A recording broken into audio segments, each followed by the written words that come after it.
Hello students, आप सबका स्वागत है हमारे चैनल एप्टीट्यूड स्टडीज़ 2.0 में।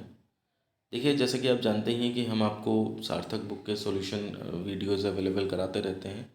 और ये वीडियोस जो हैं ये जो मैथ्स के हैं, अप्लाइड मैथ्स फर्स्ट, जिसका नाम बदल के मैथमेटिक्स फर्स्ट कर दिया गया है 2024 से, और ये नए सिलेबस के ऊपर बेस्ड है।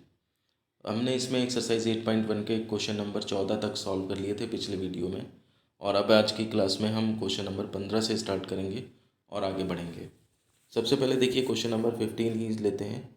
इसमें क्या है, यदि F x is equal to E to the power X, तो सिद्ध करें F x plus Y plus Z is equal to F X into F Y into F Z.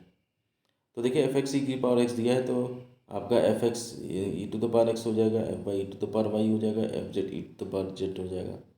अब हमने राइट हैंड साइड लिया, तो ये क्या हुआ, F X into F Y into F Z, तो हमने तीनों को रख दिया। अब ये क्या होगा, मल्टीप्लाई में पावर ऐड हो जाती है, तो e to the power x plus Y plus z होगा। अब देखिए ये बिल्कुल ऐसा ही तो लग रहा है कि e to the power x, E to the power में x plus Y plus z रहती है, तो यानी कि ये f x plus Y plus z इस तरह से बनाया जा सकता है। अदरवाइज़ अगर आपको इस तरह से नहीं करना है, जैसे इसमें आर एच एस से एल एच एस ला दिया है और हैंस प्रूव्ड हो गया है, आप क्या करिए, आर एच एस की वैल्यू यहाँ तक ला के छोड़ दीजिए और फिर उसके बाद एल एच एस की वैल्यू ले लीजिए। तो एल एच एस की वैल्यू लेंगे तो क्या होगा, f x plus Y plus z, यानी कि e to the power x plus Y plus z. तो उससे भी e to the power x plus Y plus z आया, इससे भी e to the power x plus Y plus z आया। दोनों से वैल्यू सेम है, तो L H S is equal to R H S, और हैंस प्रूव्ड हो गया। ज़रूरी नहीं है कि आर एच एस से एल एच एस ही लाना है या एल एच एस से R H S. R H S को थोड़ा सा सॉल्व करिए, एल एच एस को थोड़ा सा सॉल्व करिए और मैच करा दीजिए उनसे। ठीक है ना, तो जिस तरह से आपको आसान करें उस तरह से आप इसमें कर सकते हैं। ठीक है, तो ये क्वेश्चन नंबर 15 हमारा कंप्लीट होता है। चलते हैं क्वेश्चन नंबर 16 पे। क्वेश्चन नंबर 16 क्या है, यदि five x is equal to log x base e, तो सिद्ध करें five x Y Z is equal to five x plus five y plus five z. तो ये भी पिछले जैसा क्वेश्चन है, तो हम क्या करेंगे, एल एच एस लेंगे, five x Y Z is equal to log X Y Z हो गया, यानी कि log X plus log Y plus log Z हो गया। अब लॉग एक्स लॉग वाई, ये five X five Y five Z, इसकी वैल्यू डाल सकते हैं। तो इस तरह से आपका जो है ये आर एच एस आ गया, हेंस प्रूव्ड हो गया। अदरवाइज़ फिर वही बात है, आप इसको इक्वेशन नंबर फर्स्ट मान लें, फिर आर एच एस लें, आर एच एस की वैल्यू निकालें, तो ये आएगी इक्वेशन नंबर सेकंड। तो from first and second R L H S is equal to R H S, ऐसे भी हो जाएगा। तो इस तरह से क्वेश्चन नंबर 16 हमारा कंप्लीट होता है। अब चलते हैं क्वेश्चन नंबर 17 पे। देखिए इसके अंदर क्या है, यदि F x is equal to A to the power x plus A to the power minus X upon two और ए ग्रेटर देन ज़ीरो है, तो सिद्ध करें कि F x plus F x minus Y is equal to two F X F Y. तो ठीक है, F x दे रखा है तो एफ वाई भी निकाल लीजिए। ठीक है ना। अब हमने एल एच एस लिया, f x plus Y plus F x minus y, तो इसकी वैल्यू यहाँ से निकाल दी, ए टू द पावर इतना इतना रख दी, ये जो फंक्शन दिया था इसमें टू एलसीएम लिया और ए की घात जो है सारी जो है वो। अब देखिए यहाँ पे एडजस्टमेंट किया है, वही चीज़ है। अगर आप यहाँ पे एडजस्टमेंट करेंगे तो उससे भी आएगा, और नहीं एडजस्टमेंट करना चाहते हैं तो उससे भी आ जाएगा। कायदे में करना ये चाहिए था कि आप यहाँ पर ला करके इस चीज़ को जब खोल दिया है ना आपने पूरा, तो इसको इक्वेशन नंबर फर्स्ट मान लेते हैं। ठीक, और फिर उसके बाद क्या करते, यहाँ से आर एच एस ले लेते। आर एच एस लेते, ये इस तरह वैल्यू रखते रखते सॉल्व करते रहते, और करते करते ये देखिए खोलते खोलते खोलते यही आ जाता है। तो यही फर्स्ट आती, और जब आर एच एस लेते यही सेकंड आता। From first second R H S is equal to R H S. अब इसमें एडजस्टमेंट करने में देखिए दिमाग ज़्यादा लगता है, देखिए वाइटनर का यूज़ भी किया है। तो आप लोग इस मेथड की बजाय कि एल एच एस से ही आर एच एस लाना है या आर एच एस से ही एल एच एस लाना है, आप लोग किया क्या करें कि एल एच एस को भी थोड़ा सॉल्व किया, आर एच एस को भी थोड़ा सॉल्व किया, मैच करा दिया, और hence L H S equal to R H S from equation number इतना इतना, और हैंस प्रूव्ड। ये तरीका जो है वो मच बेटर है, दिमाग कम खर्च होगा आपका। इसके बाद देखते हैं क्वेश्चन नंबर 18 है। इसका फर्स्ट पार्ट, यदि F x is equal to sine x plus cos x, तो एफ पाई बाई फोर तथा एफ पाई बाई सिक्स का मान बताएं। तो देखिए एफ एक्स इतना दिया है, एफ पाई बाई फोर इसमें वैल्यू रखेंगे, सॉल्व करके आ जाएगा। इसका एफ पाई बाई सिक्स रखेंगे तो वो रख दो, वो सॉल्व हो जाएगा। सेकेंड पार्ट है, यदि F x is equal to sine x, तो एफ थर्टी का मान बताएं। ये भी आसान है। ये एक एक नंबर के क्वेश्चन है जो कि आपके पेपर में आ सकते हैं। ठीक है ना, मुझे ज़्यादा बताने की ज़रूरत नहीं है, आप बस इनको देखते जाइए। मुझे तब बताने की ज़रूरत होगी जब जहाँ पे कुछ नया आएगा। ये देखिए क्वेश्चन नंबर 19 है, यदि F x is equal to three x minus one जब x is greater equal to two, and minus x जब एक्स लेस देन टू, तो F1, F0, F3 का मान बताएं। तो सबसे पहली बात तो मैं ये बता दूं कि इस तरह के फंक्शन जो डिफ़ाइन होते हैं, अगर आपने नहीं पढ़ा है तो पहले आप इसे समझिए कि ये किस तरह से डिफ़ाइन किए जाते हैं।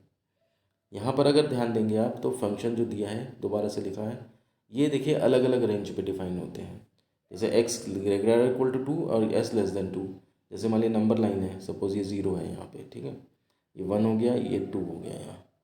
अब x लेस देन 2 यानी कि 2 से कम की वैल्यूज़ पे फंक्शन की वैल्यू जो है वो -x होती है, और जब 2 से ज़्यादा हो जाती है x की वैल्यू या 2 है तो फंक्शन की वैल्यू इस तरह से डिफाइन होती है। तो ये पूरी नंबर लाइन में दो रेंज बना दी गई कि हाँ भाई इतने से इतने पे अप टू -इनफाइनाइट चले जाओ, तो जितनी भी वैल्यू होगी अगर -2 से कम है तो फिर उस केस में फंक्शन की वैल्यू -x यूज़ करी जाएगी, और 2 पे ये रहेगी 3x-1, और 2 से बड़ी वैल्यूज़ में भी जो है वो 3x-1 ही रहेगी। तो ये अब आपका काम है कि आप देखें कि आपको फंक्शन की वैल्यू जिस पॉइंट पे निकालनी है वो 2 के लेफ़्ट में पड़ता है या वो 2 के राइट में पड़ता है। उसी हिसाब से फंक्शन की वैल्यू यहाँ से देख करके पुट करी जाएगी। और ज़्यादा डिटेल में भी समझ में आ जाएगा जब हम इसका क्वेश्चन अटेम्प्ट करेंगे। अब देखिए यहाँ पे क्या दिया है, ये जैसे F1 निकालना है, ठीक है ना, तो यानी कि x की वैल्यू 1 चाहिए, और 1 किस रेंज में आएगा, लेस देन 2 की रेंज में आएगा, तो फंक्शन की वैल्यू ये मानी जाएगी, ठीक है ना। तो यहाँ पे देखिए समझाते हुए लिख भी दिया है, चूँकि 1 x लेस देन 2 के अनुरूप है, अतः f(x) फंक्शन की वैल्यू क्या पड़ेगी, -x। अब तुम्हें F1 चाहिए तो x की वैल्यू 1 डाल लो। तो ये इसमें हर जगह देखना पड़ेगा आपको कि किस जगह मतलब कौन से फंक्शन की वैल्यू को यूज़ करना है, इसको यूज़ करना है या फिर इसको यूज़ करना है।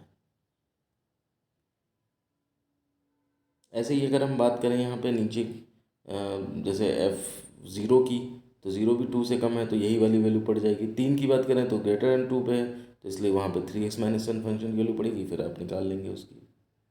अब वस्तुनिष्ठ प्रश्न है, देखिए इसे ये एक एक नंबर के हैं, छोटे छोटे हैं, इसलिए आप इसको बस देखते जाइए, मैं इसमें ज़्यादा कुछ डिस्कस नहीं करूँगा।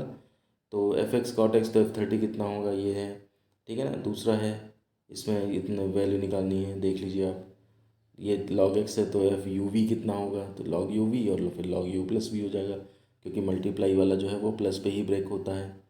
इसके बाद देखिए चौथा है, ठीक है ना, पांचवा है, ये मतलब अब ये है, ये बच्चों की महा मतलब एक तरह से कह लिए मेहनत है कि उन्होंने ये सारे के सारे कर दिए, अदरवाइज़ और कुछ इसमें हो सकता है कुछ इन्होंने छोड़ भी दिए हों, तो वो बुक से आप देखेंगे तो आराम से आपको समझ में आ जाएंगे, ठीक है ना। 8th क्वेश्चन है, मैं हर एक को इसलिए देख रहा हूँ कि आप स्क्रीनशॉट ले करके, और कभी कभी दिक्कत आए किसी क्वेश्चन में आंसर में या को कैसे करना है तो आप इसमें यहाँ पे चेक कर सकते हैं, ठीक है ना। अच्छा एक ये चीज़ देख लीजिए, क्वेश्चन नंबर 11 है, जैसे यदि f(x) is equal to x² + 4 तो फलन सम है या विषम। तो सम है या विषम, सम का पता ये चलता है कि x की जगह -x रखने पे अगर फंक्शन उतना ही आ जाए तो वो सम होता है, और अगर माइनस का फ़र्क हो जाए, जैसे f-x रखा तो -f(x) आए तो वो विषम हो जाता है। तो इसमें क्या कैसे चेक करेंगे, यदि f(x) is equal to x² + 4 तो f(x) लिया, x की जगह -x रखा, तो f-x इज इक्वल टू, देखिए -x का होल स्क्वायर वो ख़त्म हो गया, माइनस उतना ही आ गया, इज इक्वल टू f(x), तो f-x is equal to f(x) ही आ गया फिर से, अतः फलन हमारा सम हो जाएगा। ऐसे ही फिर देखिए क्वेश्चन नंबर 12 है, फंक्शन विषम है दिखाएं, तो x की जगह -x रखा, देखिए माइनस पूरा बाहर कॉमन आ गया है बाद में, तो f(x) -x is equal to -f(x), अतः फलन विषम है, ठीक है ना। फिर क्वेश्चन नंबर 13 है, फलन की परिभाषा क्या है, कि तो ये भी ध्यान रखिए, यदि दो चर राशियाँ x और y इस प्रकार संबंधित हों कि x के प्रत्येक मान के संगत y का एक निश्चित मान प्राप्त होता है तो x का एक फलन कहा जाता है, और इसे y is equal to f(x) से सूचित किया जाता है। फिर बहुविकल्पीय प्रश्न क्या है, क्वेश्चन नंबर 2 देखिए, 1 जैसे बहुत आसान होगा, नहीं किया तो cos है इतना है, cos थीटा तो tan थीटा कितना होगा, तो पहले sin थीटा निकाल लिया, फिर tan थीटा उससे निकाल लिया, ठीक है ना। क्वेश्चन नंबर 3 है, देखिए क्वेश्चन नंबर 6 है, छोड़ छोड़ के करते हैं क्योंकि बहुत ही आसान है, ठीक है ना, इसलिए 8 का सी 9 क्वेश्चन है, जैसे देखिए इस तरह से सॉल्व करके ये आ गया है।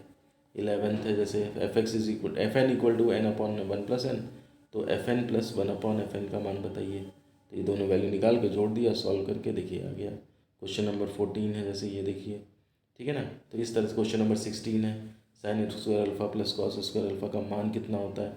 ठीक है, हो सकता है 4 ऑप्शन दे दे, 0, 1, 2, इनमें से कोई नहीं, तो फॉर्मूला पता है आपको, 1 टिक कर देंगे। तो इसलिए जब आप पढ़ते हैं ध्यान से, बहुत अच्छी तरह से पढ़ते हैं, तो एक एक नंबर बहुविकल्पी तो अपने आप ही लॉजिक लग जाता है।